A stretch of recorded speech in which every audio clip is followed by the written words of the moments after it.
तर ना आजच्या दिवसाची सुरुवात काहीशी अशी झाली. ग्रोसरी सामान सगळं आणून ठेवलेलं होतं. ते डब्यांमध्ये भरून ठेवलं आणि ड्रायफ्रुट्ससाठी हे जे मी छोटे डब्बे घेतले होते, प्रिव्हियस व्लॉगमध्ये तुम्ही पाहिलेच होते. त्यामध्ये ते संपूर्ण भरून ठेवले आणि उरलेल्या डब्यांमध्ये कडधान्य वगैरे हे सगळं भरून ठेवलं. संध्याकाळी बेत होता इडली सांबरचा. त्यासाठी अगोदर सांबर बनवून घेतलं. मस्त असं सांबर तयार होतं.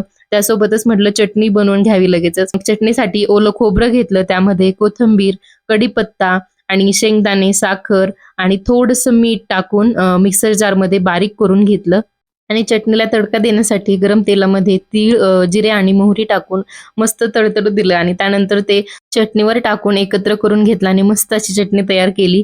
त्यानंतर फटाफट इडली बनवून घेतली आणि छान अशी स्टीम करून घेतली. मस्त ताट तयार करून घेतलं होतं. आईंचा व्हिडिओ कॉल आला होता आणि राघव आजीशी गप्पा मारत त्यानेही डिनर केला आणि त्यानंतर पप्पांना त्रास देत असा झाला आजचा आमच्या दिवसाचा शेवट.